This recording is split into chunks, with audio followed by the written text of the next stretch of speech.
Hello, everybody. Welcome back to the podcast. Today we're going to talk about session 19, which is going to have a focus on second density, and it's got some interesting stuff in it, so let's go ahead and get started. I am Ra. I greet you in the love and the light of the infinite creator. We communicate now. Questioner. I have been thinking over the scope of this book and will read this that I have thought. We are concerned in this communication with the evolution of mind, body, and spirit. I would like to fully investigate through questioning the mechanism of evolution in order to allow those interested individuals to participate in their own evolution. It seems to me that a good place to start would be the transition from the second to third density, then to investigate in detail the evolution of third density entities of Earth, paying particular attention to the mechanisms which help or hinder that evolution. This is my intent for the direction of this working session. I hope that this is a correct direction. What I would like to know first is, do all entities make a transition from second to third density, or are there some entities who have never gone through this transition? I am Ra. Your question presumes the space-time continuum understandings of the intelligent energy which animates your illusion. Within the context of this illusion, we may say that there are some which do not transfer from one particular density to another, for the continuum is finite. In the understanding which we have of the universe or creation as one infinite being, its heart beating as alive in its own intelligent energy, it merely is one beat of the heart of this intelligence from creation to creation.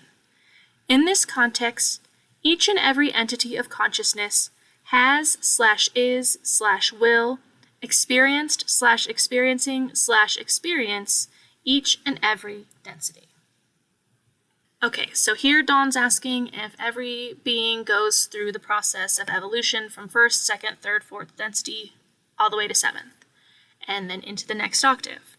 And Ra says, technically, no. There's another question later on where Dawn asks about this process, and Ra says that, when what we know as the Big Bang occurred, when this octave began to exist, not every entity, being, creature, fragment of the Creator starts in first density. When the octave comes into being, all of the densities have to exist. So some portions of the Creator start in fourth density, fifth density, sixth density. All the densities are populated from the beginning, quote unquote, of this octave. So not every single portion of Creator travels through every portion of the octave.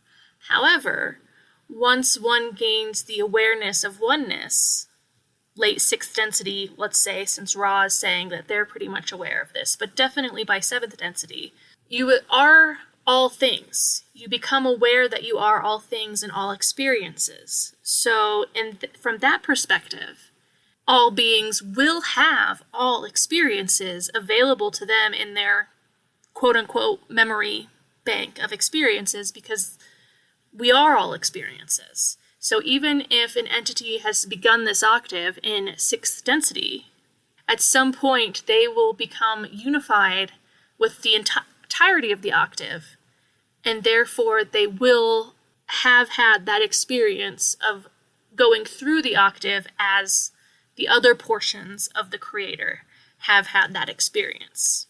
So I hope that makes sense. It's kind of a confusing thing for our linear time brains to grasp, but essentially all beings have all experiences, but when the octave begins, all densities must be populated, must have a portion of the Creator existing within them for it to be an octave.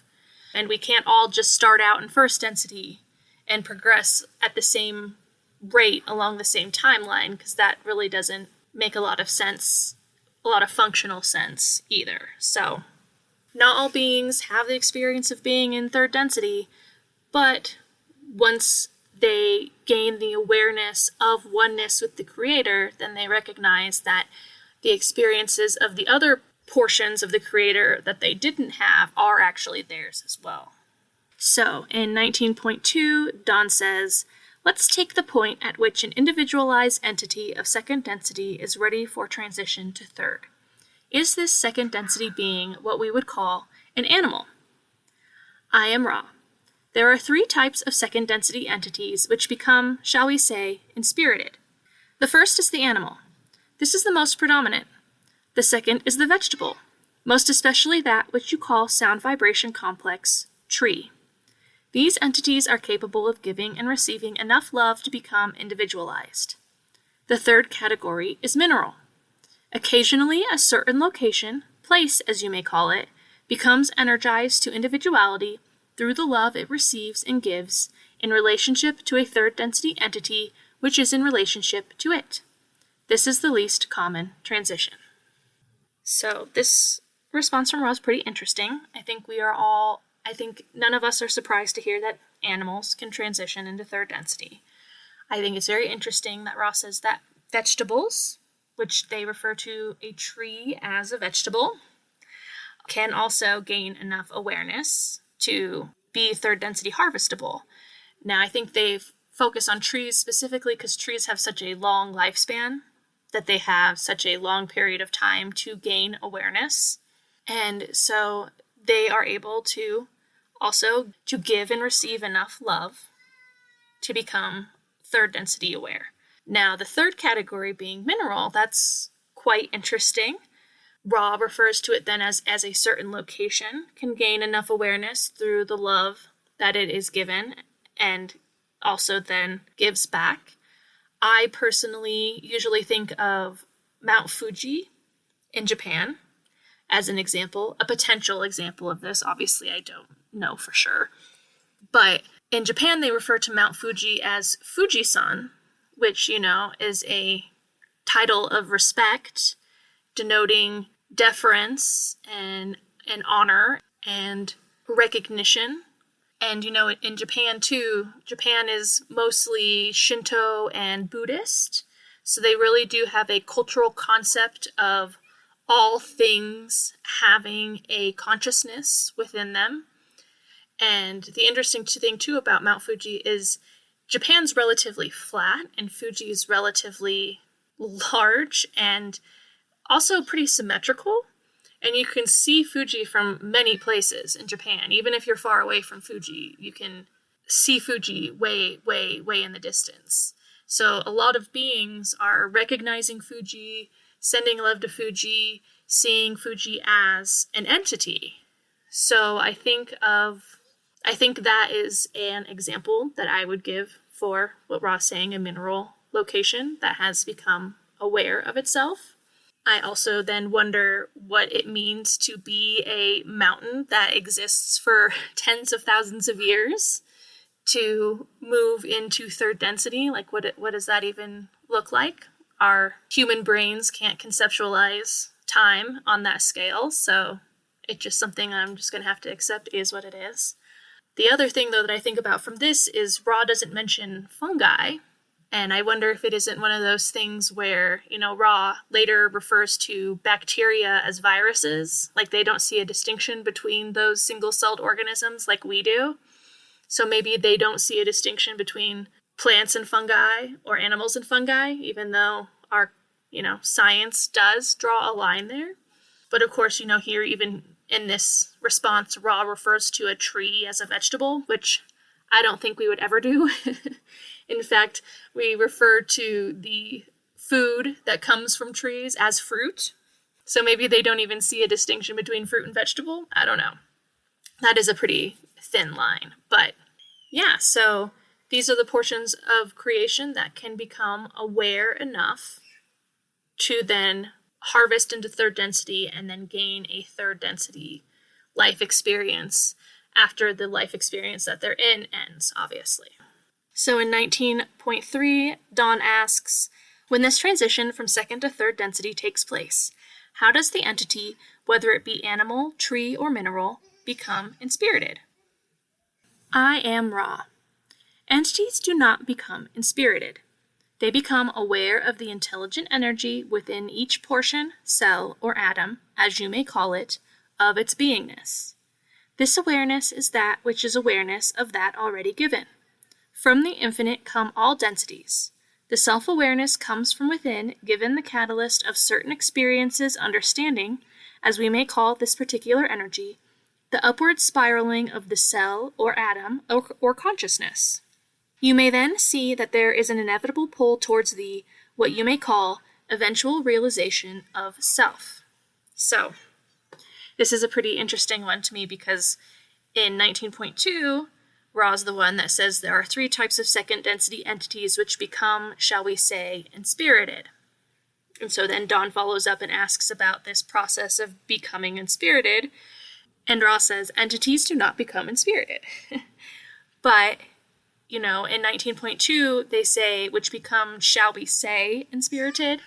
And I think most of the time when Ra uses the phrase, shall we say, they're emphasizing that the language is at its limit for what they're actually trying to convey.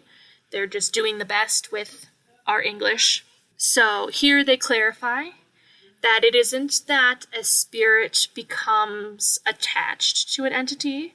The spirit is always there. The creator is always within every single portion of the entire creation, whether it's first, second, third, whatever. What it is this growing awareness of self that defines the boundaries between each density.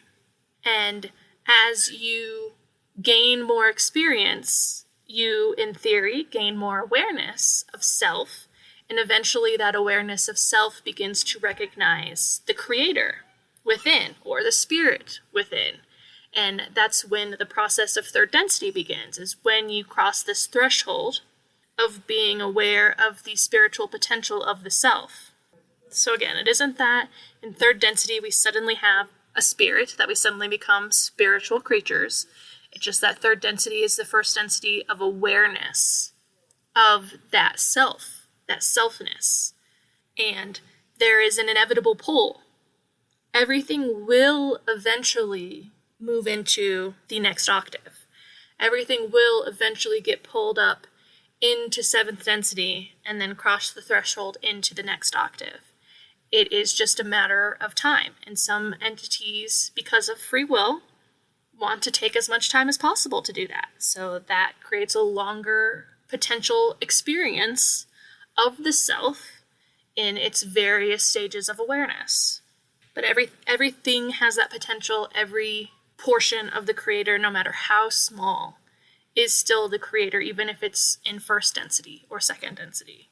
So I think it's funny.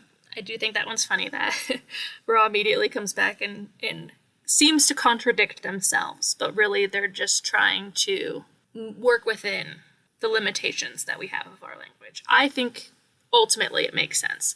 I can basically resolve most of the things that Ra says, even if they're contradictory in one way or another. And this is one of those things where Ra uses imprecise language, but then they explain themselves more precisely, thanks to Dawn's superb questioning skills. So, in 19.4, Dawn asks, then after the transition into third density, am I correct in assuming that these entities would then be in, we'll take Earth as an example, would the entities then look like us? They would be in human form. Is this correct? I am Ra. This is correct, taking your planetary sphere as an example. So once you go through the process of harvest from second density into third, if you are incarnating on Earth, you will be a human. Now, we're at the end of our third density cycle, so the portions of our creation that are being harvested into third density aren't joining us in this third density. They have to start a new third density cycle, because that's just the way this part of creation is set up. So presumably they will go to the same place that those who aren't harvestable in the third density right now will go? I don't know. So, your pet isn't going to be an earthling human, which is unfortunate because I think a lot of us kind of think that progression, but they will most likely incarnate on another planet sometime, or they'll wait until, because Ra says that at a time in the future, this planet will cycle third density again. So maybe that's where those second density entities will go. I don't know. But in regards to pets, there is another point where Ra says that some third density harvestable pets will reincarnate again as a pet because they're attached and love their human caretakers. So that is also a possibility if you're wondering what's going to happen to your beloved companion animal when they pass away.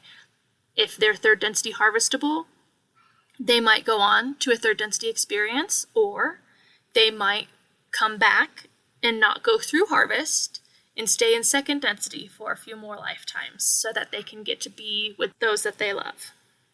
So in 19.5, Don asks, when the first second density entities became third on this planet, was this with the help of the transfer of beings from Mars, or were there second density entities that evolved into third with no outside influence? I am Ra.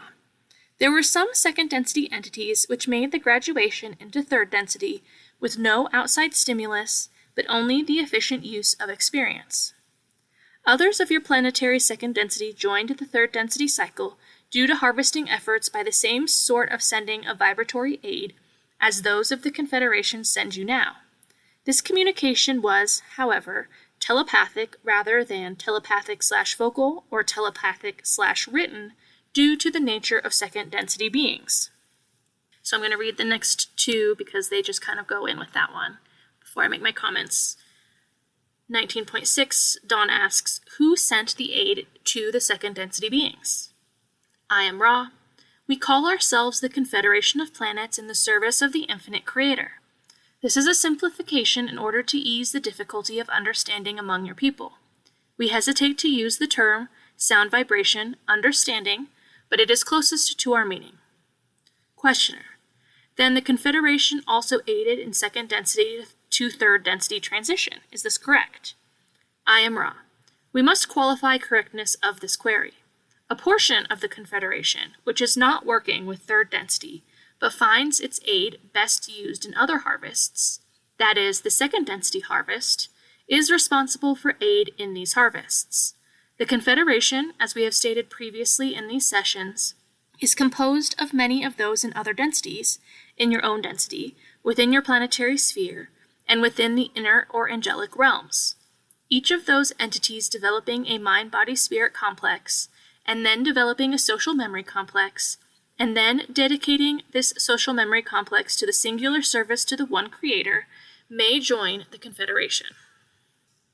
So here we have Ra explaining that there are members of the Confederation who find their service in sending energy and thought forms to second density to try to help them gain the awareness that they need to move into third density.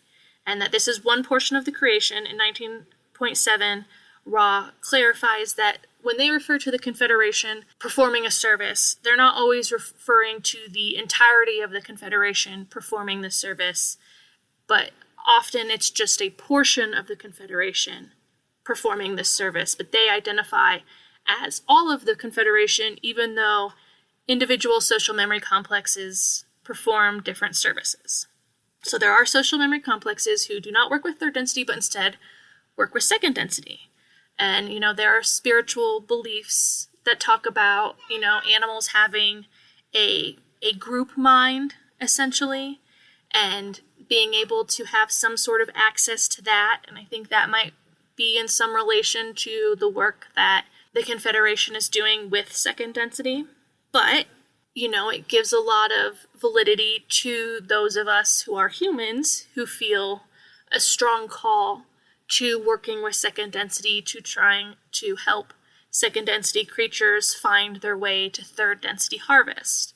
Because while a lot of this philosophy is about acceptance and patience and moving through the experience of time, Ra seems to emphasize how important crossing that threshold into the next density really is, and how beneficial that growing awareness of self to be able to move through the densities ultimately is. Because a lot of what the Confederation does is trying to help with harvest, whether it's second or third density harvest. And I'm sure fifth and sixth density try to help with the fourth density and the fifth density harvest. So it's all about, building ladders, throwing out ropes, trying to help others reach up into our level of greater awareness and therefore less suffering. But I think there's also a lot there then to be said about how we as third density beings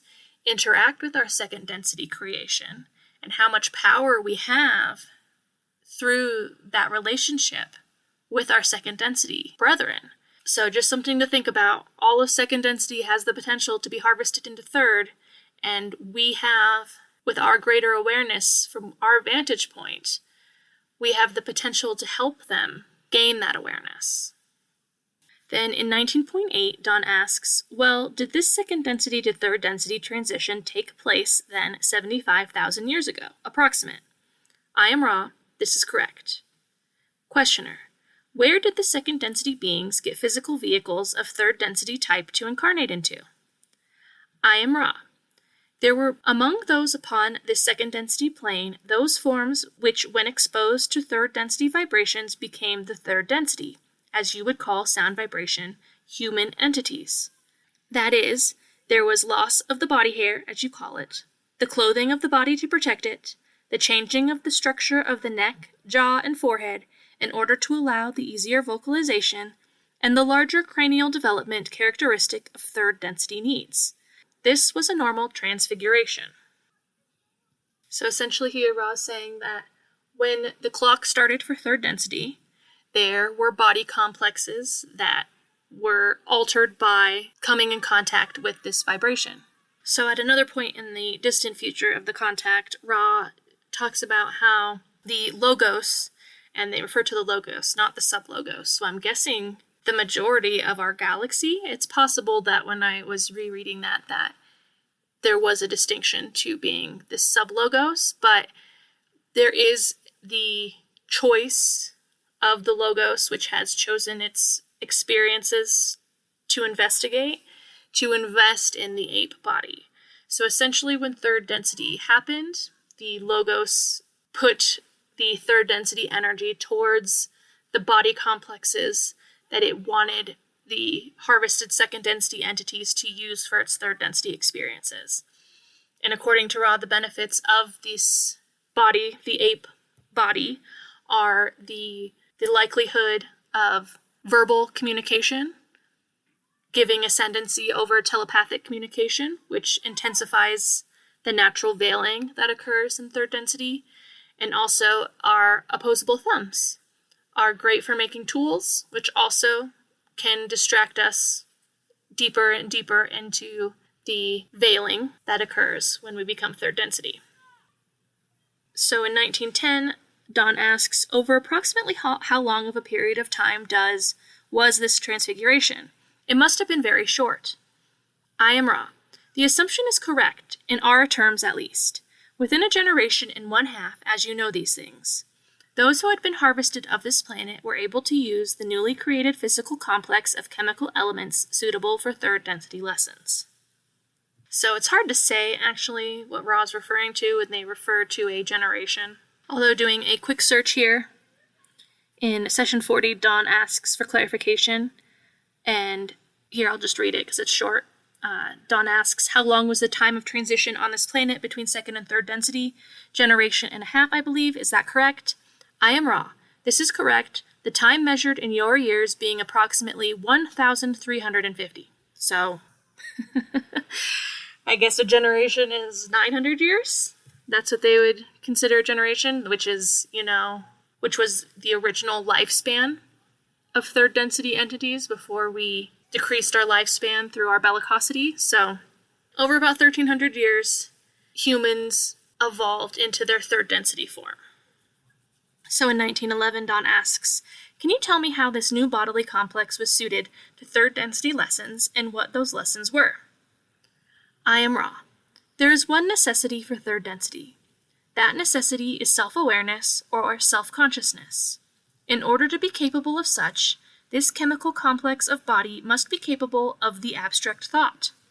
Thus, the fundamental necessity is the combination of rational and intuitive thinking. This was transitory in the second density forms operating largely upon intuition, which proved through practice to yield results. The third density mind was capable of processing information in such a way as to think abstractly and in what could be termed useless ways in the sense of survival. This is the primary requisite. There are other important ingredients: the necessity for a weaker physical vehicle to encourage the use of the mind, the development of the already present awareness of the social complex. These also being necessary, the further development of physical dexterity in the sense of the hand, as you call this portion of your body complex. So I feel like there's quite a bit here in this response from Ra. Essentially, in second density, we use intuition. And then in third density, we have to balance rational and intuitive thinking. And sometimes the holdover of intuition gets confused for rationality or intuition. And I think that's one of the biggest arcs of our third density experience, is discerning the difference between these things and balancing them in a way which is reflective of the truth. Truth being with a capital T. From the vantage point that we have, truth with a capital T is quite fleeting and very hard to grasp. But the more we can balance the intuition, the rational mind, and our instinctual animal body, the closer we can get to that quote-unquote understanding that Ra talks about is not actually ours to have in third density, it's just ours to reach for in third density. But the third density mind has to be able to think, to ponder, to not be hyper-focused on just survival, though a lot of the time it is, because we are in an animal body with all of these chemical complexes that have fed our instinctual mind. A lot of the times, like I said, we confuse instinct for rationality, or we confuse instinct for intuition. And the more we work with the understanding of our mind, the more we can sort of put these things in their place. Oh, my reaction was anger because my instinct is to protect my physical body, and I felt scared because of something dangerous that felt like a threat to me. So my body went into a fight or flight response, and I chose fight, and that's why I expressed anger at that time. However, we don't have the same kinds of things to fear as a human as we did when we were apes. But, it's kind of like a meme where sometimes your body gets so wound up and anxious, and it's like reacting as if there's a tiger waiting in the bushes to jump out at you and eat you, even though logically you know that no such danger exists. Sometimes our body gets stuck in that frame of mind and that cycle of instinct. So, again, like I said, I think that's the general arc of humanity, is coming out of that instinctual animal body and allowing the mind to expand its capacity to have thoughts that aren't just about survival.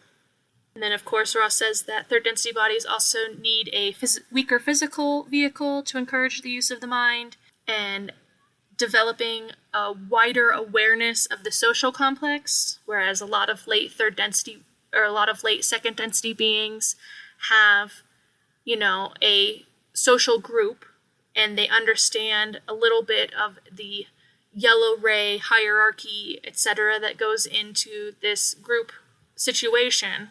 It becomes a lot more complicated in third density, the social complex. So also Ross says it's necessary to have more physical dexterity in the hand for third density so that we can create and we can make art, essentially art and tools. I think art is what I think of using my hands for, but, we do need tools to build things and tools to create things. When I read this, just as a little anecdote, I think of this video I saw once, and, there are lots of videos that exist like this, but I remember specifically watching a video once of a person hiding in their house from their dog, from their German Shepherd, and they were just hiding behind the door, and the dog was running from room to room trying to find them, and obviously was playing this game of hide and seek and was confused and trying to find their owner. And it just made me think, if this dog was fully second density, they would remember to use their nose, to use their sharpened senses that allow them to survive. Like, if that dog would have actually processed its olfactory receptors in that moment while they were playing this game, they would have found their human very quickly, because many times the camera's set up and the human's behind a door, and the dog comes into the room and looks around, and then leaves the room and goes into another room and looks around. And I just kept thinking, yeah, this dog obviously is having more third density catalyst, because their natural animal body isn't working in the way it would be working if it was in survival mode. It would automatically use that sense. But because dogs that are kept in our house don't have to sniff for survival, that automatic bodily function is kind of cut off from them, because they're using their brain to think more abstractly and not just so focused on their physical reality, their physical experience, and surviving it. Because, this game wasn't about survival, but it just makes me think about all the different ways that our animal companions have a reduction in their physical strength, essentially, through the process of being domesticated, of having their needs met, of not having to hunt for food and just having food appear in their bowl at the same time every single day. So that's just one way I think of this, is the process of domestication and the things that animals give up to live so adjacent to third density creatures, and how that is probably a symptom of their closeness to reaching third density. And then, of course, I think of certain dogs, like certain dog breeds. Like I used to have a Shih Tzu, and these dogs have been bred to have no nose. Arguably a dog's greatest sense is their sense of smell. And some dogs have no nose anymore. They would never be able to survive out in the wild. And again, I think those animals are very close to third density harvestable most of the time. And in a way, we are much like Yahweh in having genetically altered these bodies to be more acceptable to a very late second density experience, compared to the bodies that were created by the Logos for the second density experience. And that removal of that primary sense frees up so much of the brain from processing that constant olfactory stimulation, so that the brain can think more abstractly, as Ross says here. So, in 19.12, Don says, "This seems to be a carefully planned or engineered stage of development. Can you tell me anything of the origin of this plan for the development?" I am Ra. We go back to previous information. Consider and remember the discussion of the Logos. With the primal distortion of free will, each galaxy developed its own Logos. This Logos has complete free will in determining the paths of intelligent energy which promote the lessons of each of the densities given the conditions of the planetary spheres and sun bodies. So, again here saying, each galaxy developed its own Logos, and then this is altered based upon each planet and each sun. So I do think when Ross talking about the Logos designing the experience, they're talking about our greater Logos, the Milky Way galaxy.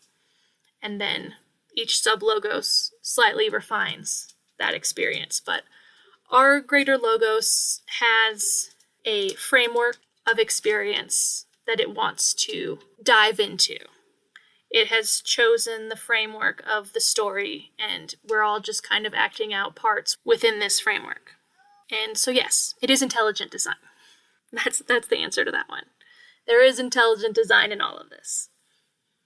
So, in 1913, Don says, "I will make a statement with respect to my understanding, then, and ask if I am correct. There is what I would call, a physical catalyst operating at all times upon the entities in third density.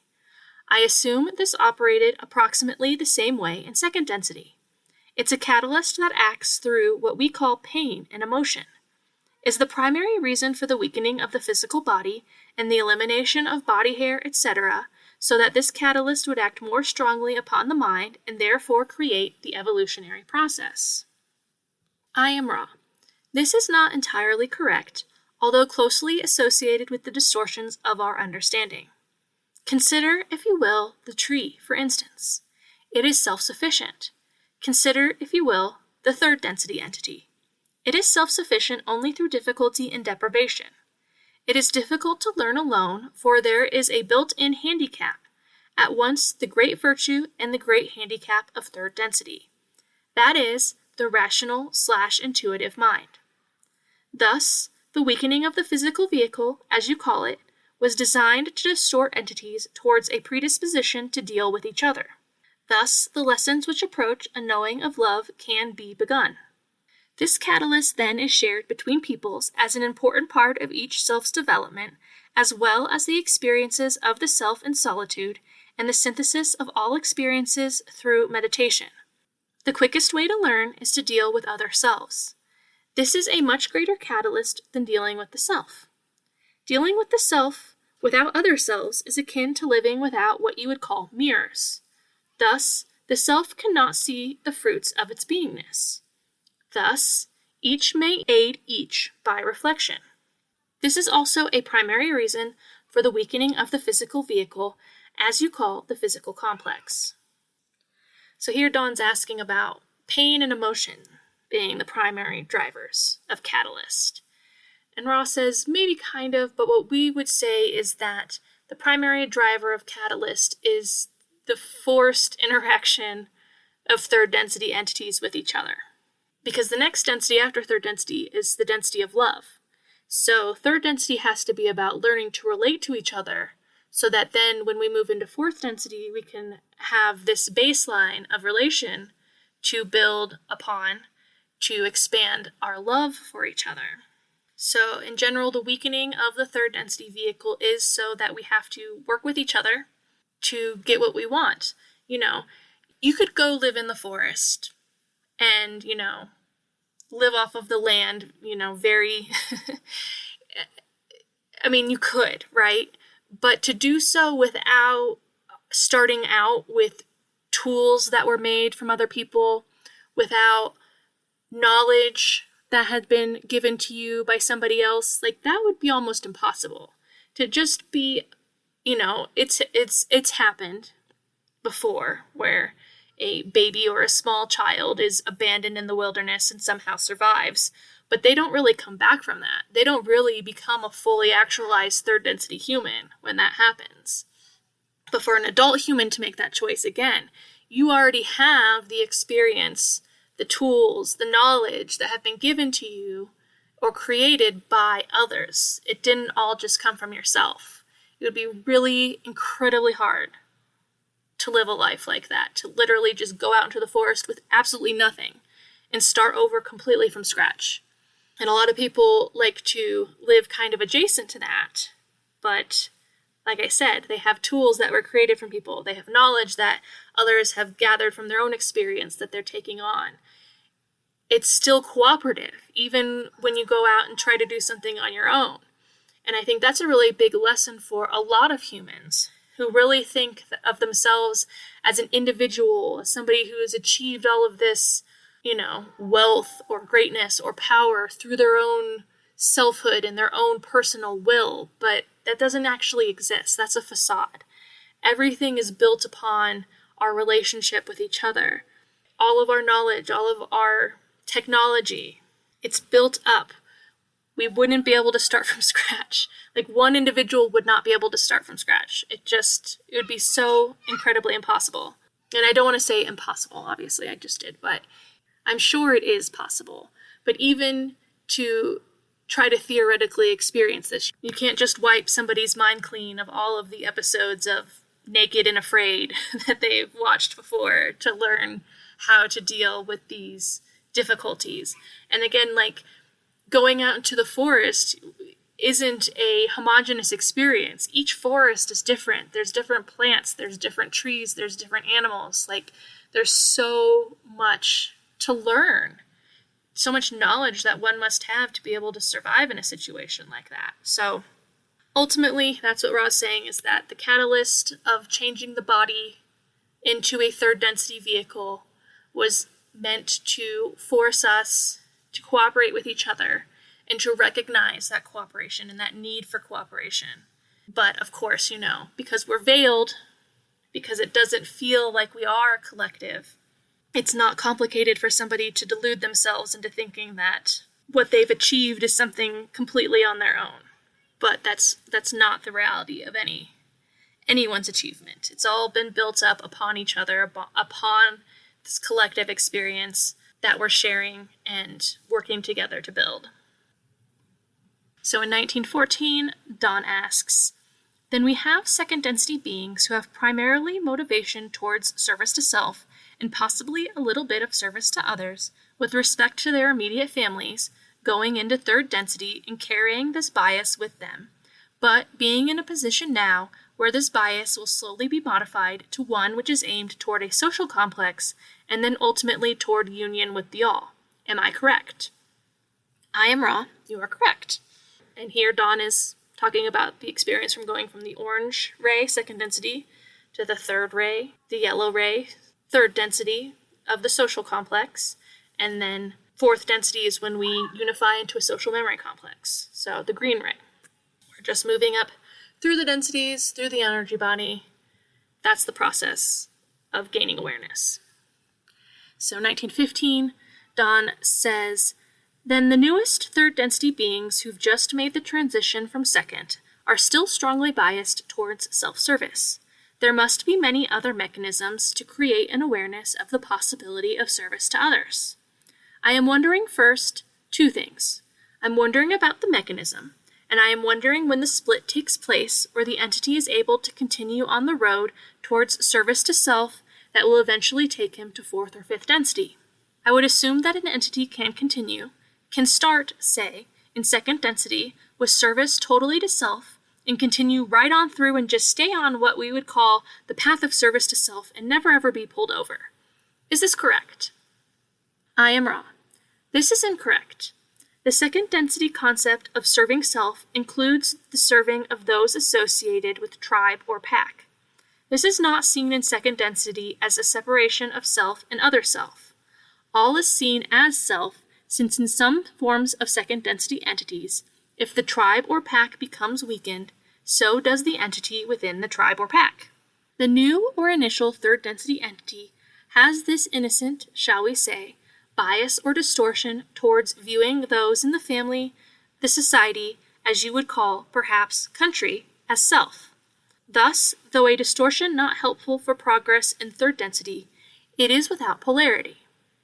The break becomes apparent when the entity perceives other selves as other selves and consciously determines to manipulate other selves for the benefit of the self. This is the beginning of the road which you speak. So, I think this is a pretty important response again. I mean, it's all good and important. There's just some things have a lot more to talk about from my vantage point than others. This one I think has a lot to talk about. Essentially, Dawn is recognizing that in second density, being instinctual, being focused on survival, you are serving the self. And then when you go into third density, you already kind of have that bias, that instinctual self-serving bias. And could you maybe then just continue with that second density level of self-service into fourth and fifth density self-service? And Ross says, no, that's not how it happens at all. In fact, I think that it would negate the purpose of free will, of being to choose, if we're just going to stay in the same frame of mind that we were in second density. Third density is about making the choice, about having many more opportunities to see things from other perspectives to make a different choice. But here Ra's saying that the holdover from second density instinctual self-service survival is often to see the family, the tribe, the pack, the nation as an extension of the self, this orange ray self that is of other beings who are directly in relation to the self. So we do see a lot of that still in third density. It's nationalism, it's racism, it's tribalism. We still feel like those others are danger to us because that's how it was in second density. A lot of animals who exist in tribes or packs or herds or whatever will fight with each other for territory, for resources, and will often kill each other to gain access to those resources so that their tribe, their pack, can survive and thrive. And so this is a very easy thought pattern to fall into for third density creatures when they aren't as aware of these types of instinctual thoughts that are bombarding them. But this type of sort of fear-based instinctual seeing of others as other isn't really what we call service to self. Service to self is about recognizing that somebody is other than you and then seeking to deliberately manipulate them to get what you want from them. So actual service to self requires that level of manipulating others for yourself.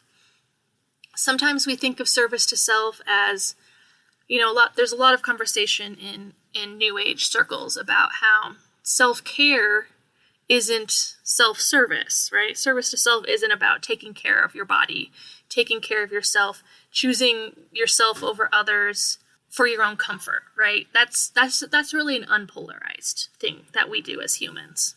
When we begin to polarize as service to self, that's because we're actually manipulating others, usually manipulation begins with a lie, right?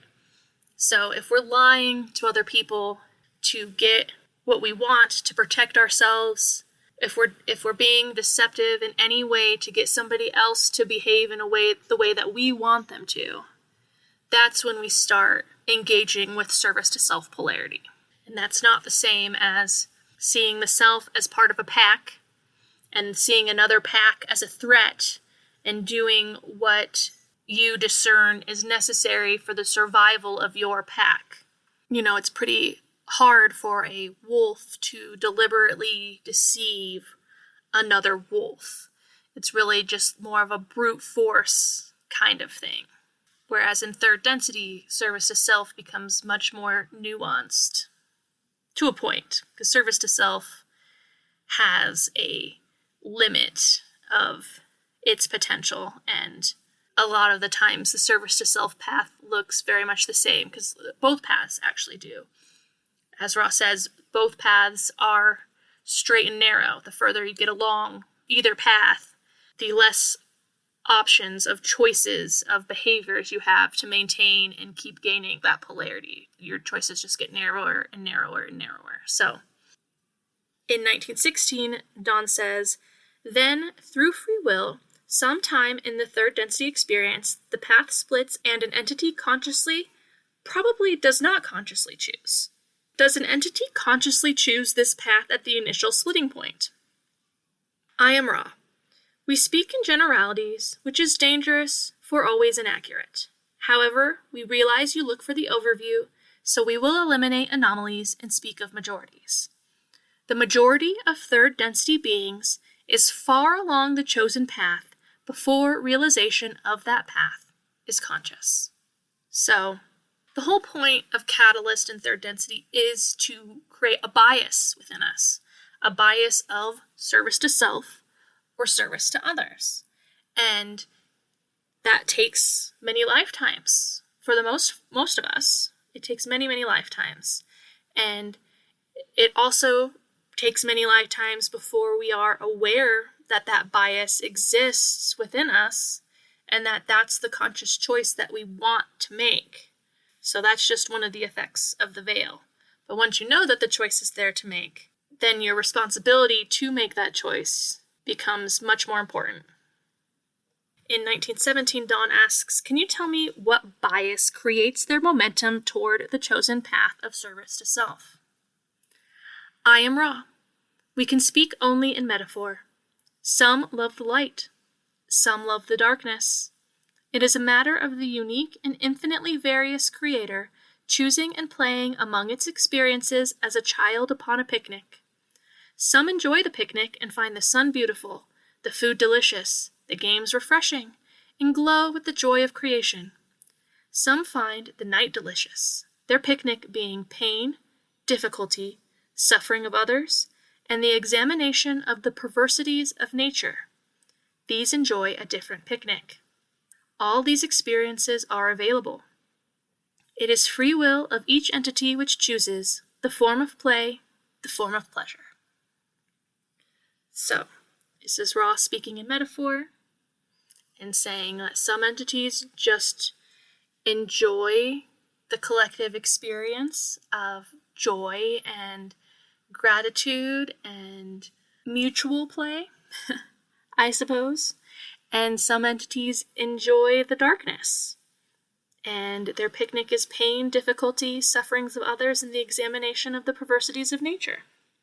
And, I see arguments a lot of the time about how the polarities are not morality, that it's not necessarily about good and evil. But in this metaphor, I kind of feel like Ra's saying that it is. That there are two picnics. And one picnic is where everybody's full of joy, and one picnic is creating pain and suffering in others and getting joy from that. So I really think that is one of the big differences between the service to self and service to others path, is that service to others, we want mutual growth and happiness and joy and abundance and thriving. And service to self needs to have more. Service to self wants to have more joy than others, needs to see that difference, needs to see others suffering to actualize their joy. They can't get joy vicariously through the joy of others. They get joy by seeing others not having joy. And I don't know. To me, that seems pretty congruent with evil, but I suppose that's still up for debate, maybe eternally. But as a portion of the Creator with free will, we get to choose what we enjoy. And most people go back and forth.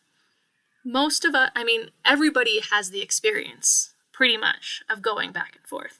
Especially in this human experience, where Ross says that nobody was harvestable except for a very small amount at the end of the second cycle. So for the first and second cycle, almost all humans were just going back and forth with which picnic they were engaging with. And so it's once you have the awareness to realize you get to choose the picnic, that you're just not at the whims of your instinct, that's when the real split of consciousness, of working in consciousness comes in. And when you really can polarize. So in 1918, Dawn asks, I assume that an entity on either path can decide to choose paths at any time and possibly retrace steps, the path changing being more difficult the further along one has gone. Is this correct? I am Ra. This is incorrect. The further an entity has what you would call polarized, the more easily this entity may change polarity, for the more power and awareness the entity will have. Those truly helpless are those who have not consciously chosen, but who repeat patterns without knowledge of the repetition or the meaning of the pattern.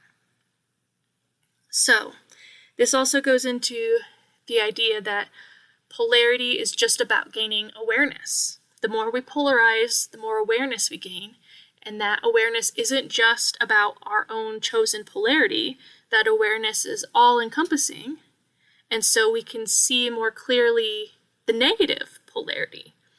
And, again, another argument that is had among seekers who read this material often is that you can't know somebody's polarity. You can't know, how polarized a person is, which I think ultimately you can't. You can't say, okay, this person is 75% polarized service to others and 25% polarized service to self. You can't put an exact number on it, right?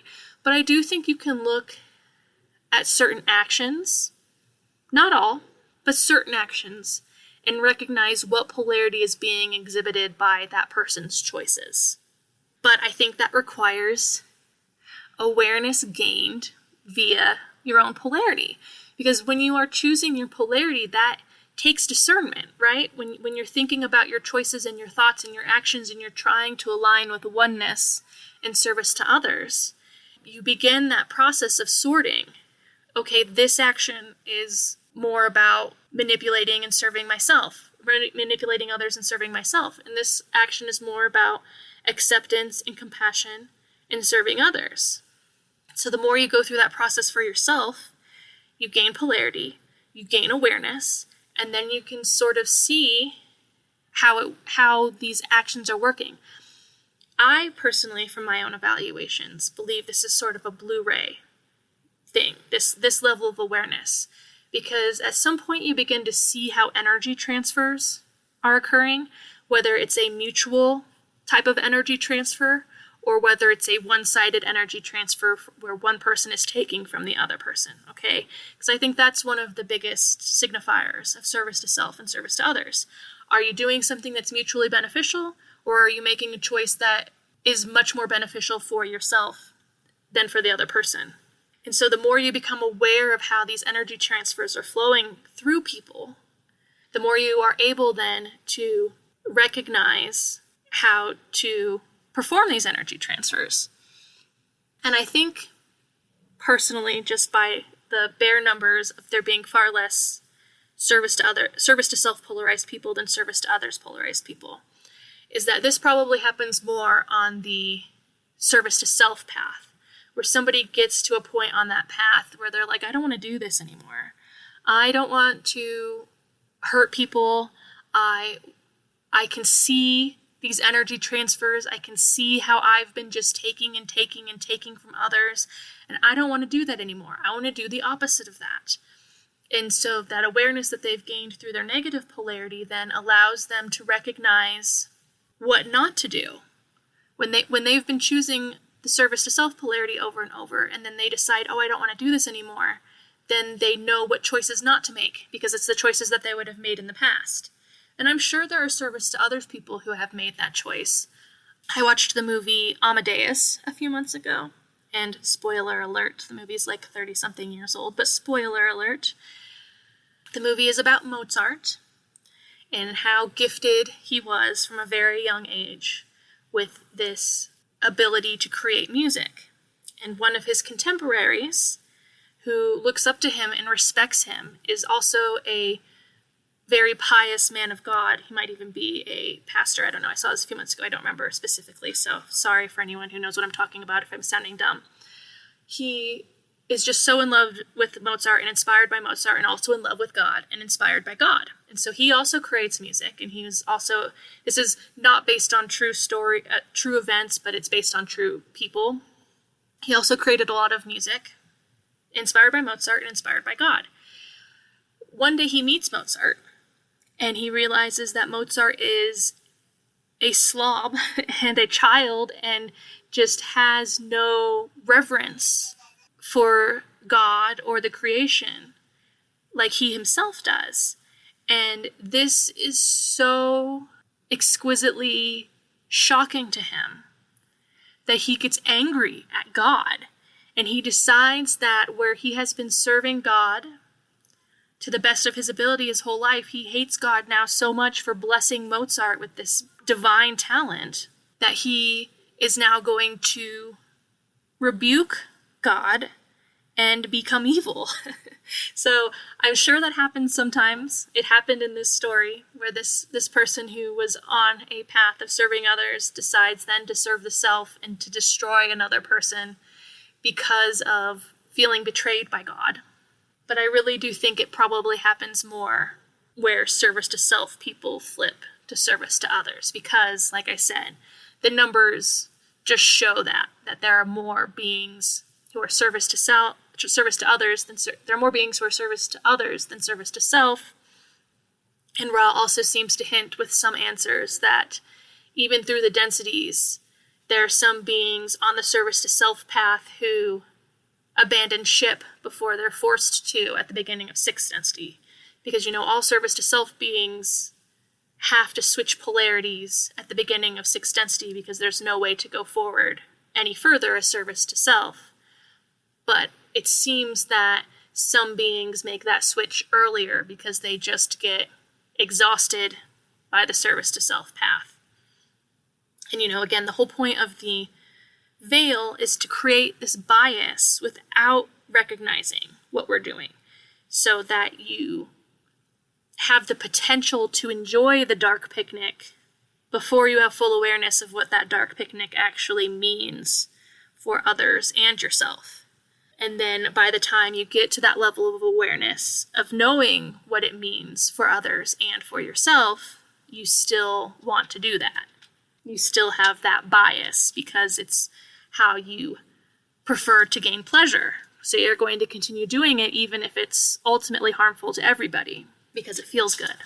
But really, the path of service to others is the most logical path because there are no others. When you're harming somebody else, you are just harming yourself. And I think that's the full brunt realization that happens at the beginning of sixth density when a negative being sees that, oh, I'm just an Ouroboros eating my own tail. I'm not actually causing harm to others. I'm literally just causing harm to myself. And the entropy then at the beginning of sixth density from that realization forces them to flip their polarity and stop eating their own tail.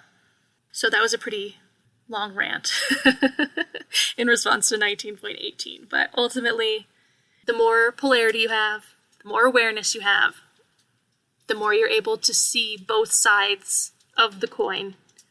And therefore, if you wanted to flip your polarity, you are able to do that because you've gained that awareness. Whereas people who are unconscious, who haven't built polarity to gain awareness, they're just behaving in ways that feed a repetition or a pattern that is meant to wake them up, but they don't realize it yet because they're still unconscious and they haven't made the choice to seek a polarity.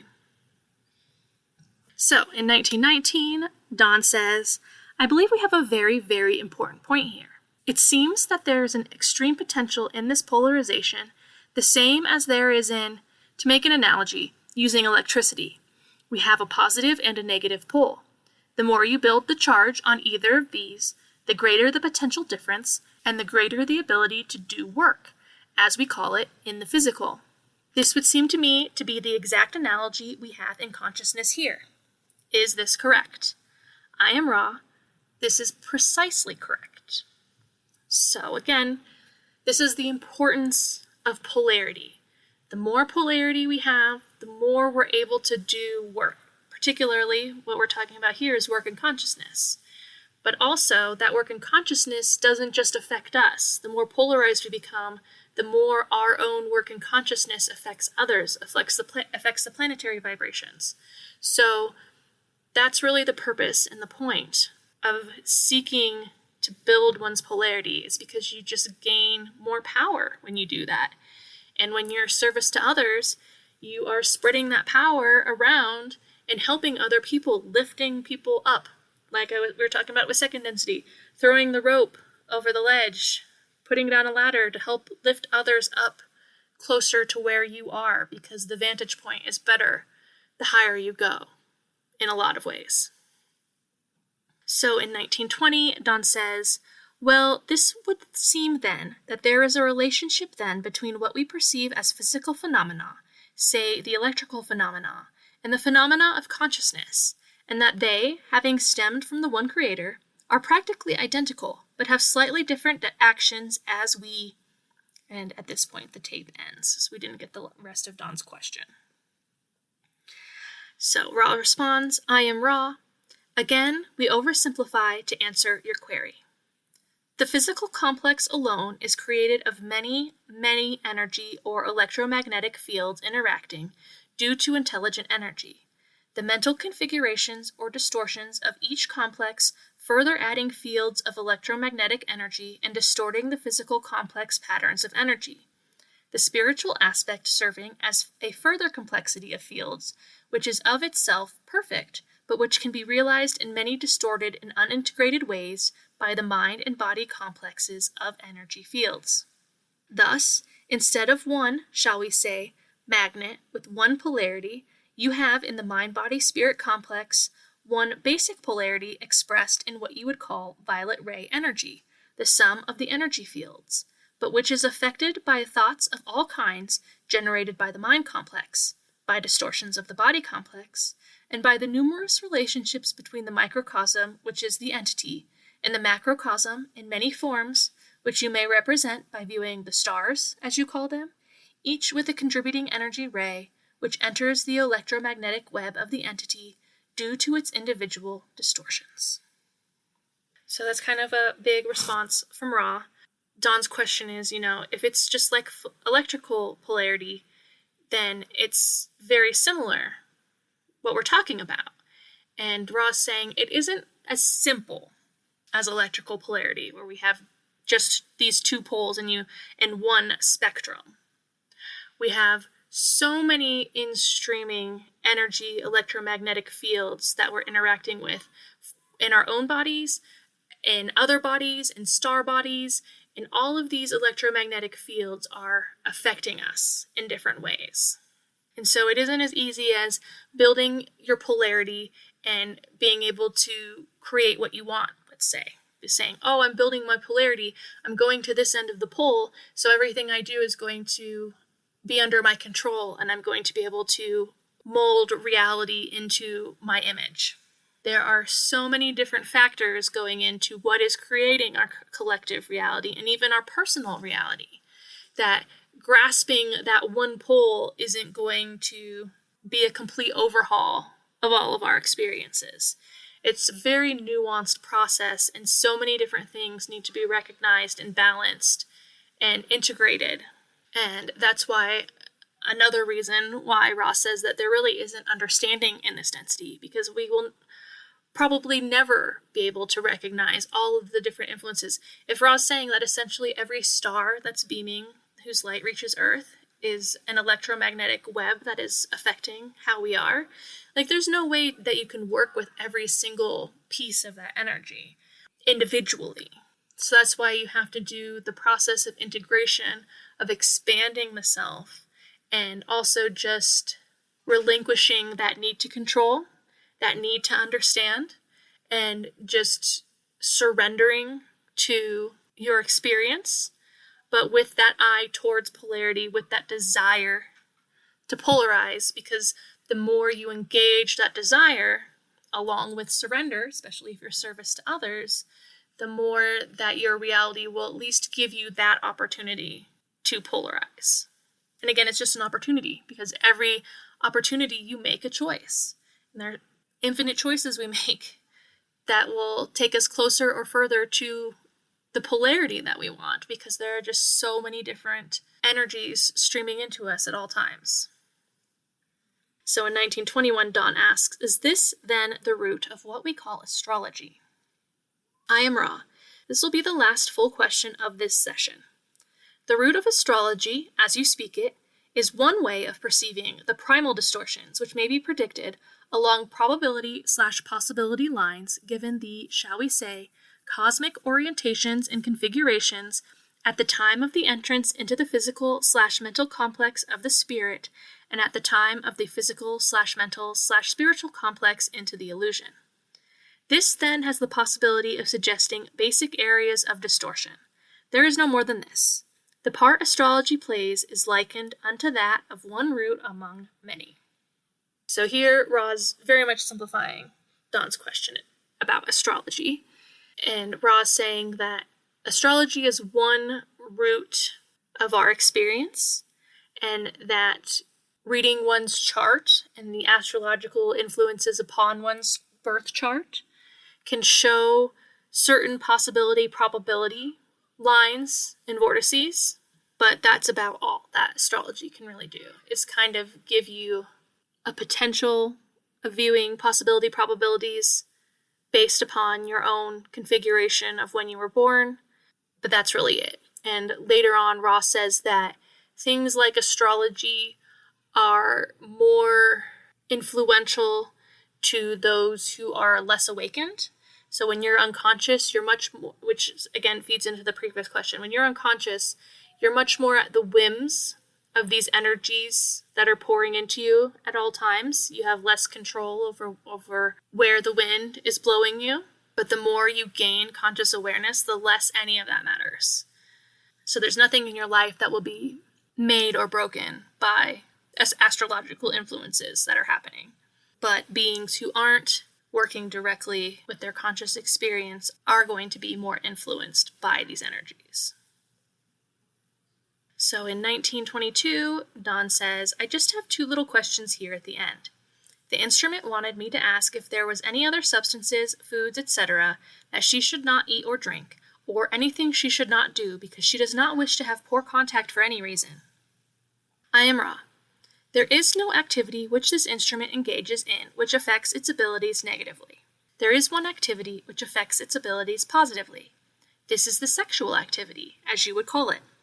There are substances ingested which do not aid the individual in the service it has chosen, this being that which you would call the marijuana. This is due to the distortion towards chemical lapses within the mind complex causing a lack of synaptic continuity. This is a chemical reaction of short duration. This instrument, however, has not used this particular substance at any time while performing this service. We believe we have covered the use of such chemical agents as LSD, this being positive to a certain extent due to the energizing or speeding up of the vital forces. However, it is not recommended for this instrument due to the toll it takes upon the vital energies once the substance wears off, this being true of any speeding up chemical. So, here we have the first time Ra brings up sexual energy transfers. Doesn't name it that yet, but does plant the seed about Carla's sex life being important to the productivity of this contact. And then Ra also specifically says that marijuana causes problems with channeling because the chemical duration in the synapses is short. Not precisely sure what that means, but I suppose I could sort of imagine, because sometimes when you're really stoned on marijuana, you can lose your train of thought really easily, so maybe it has something to do with that. And then Ra, of course, mentions the LSD, which can help a contact like this, but really has a lot of drawbacks, including the draining of vital energies, and Carla is very, very sensitive in her vital energy levels, so it's definitely not recommended for Carla. And then also they make this comment about that being true of any speeding up chemical, which I do think about from time to time because, is caffeine a speeding up chemical? Does taking caffeine ultimately on the back end drain your vital energy more than it gives you energy? I don't know. Maybe they're just talking about chemicals that speed up your consciousness in a way that creates these connections and hallucinations. But I'm not sure about that. I do assume caffeine would fall into that category. And I'm personally one of the types of people who doesn't get a ton of energy from caffeine. So I try to abstain from it to the best of my ability. And I think in general it's probably a good idea. But obviously if you aren't experiencing negative effects from it, you don't really need to worry about it.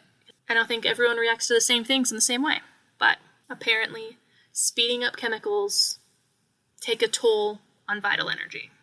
So in 1923 then, the last question, Dawn asks, the only other question I have is there anything that we can do to make the instrument more comfortable? And wanted to ask about another session, but I guess it's too late today. I didn't realize. I am Ra. The instrument is well aligned. You're being very conscientious. We request you take more care in being assured that this instrument is wearing footwear of what you would call sound vibratory complex shoes. I am Ra. I leave you in the love and the light of the one infinite creator. Go forth, therefore, rejoicing in the power and the peace of the one creator. Adonai. So here we have again at the outro, Ra emphasizing Carla's footwear as being a crucial part of her caretaking. I'm honestly not sure if they're saying that she needs to be careful with the shoes that she's wearing outside of the sessions or during the sessions she needs to wear shoes. But her feet are an important part of caring for the instrument. And that is session 19. I like that session. I think there's a lot of really good things to ponder in that session. And as usual, if anyone has any questions or comments or feedback of any type, I am more than happy to hear it. You can reach out to me in whatever way feels right. Got lots of links there where you can contact me in whatever ways. And as always, I'm super, super grateful to everyone listening and everyone who has given me feedback and everyone who hasn't given me feedback and all of you. If you're hearing this right now, I'm grateful for you. I'm grateful that the Creator has given us this beautiful creation to live and learn and experience and share together. And I'm ultimately grateful that my soft little human body is forced to interact with others and build community with each other and work together to gain more awareness and to move forward. So also, as always, I will keep working on getting more of these out for everybody, keep creating this resource, and keep doing my own study, because this is such a good study for me as well in crystallizing and understanding this material. So I look forward to next time, and I will see you in session 20.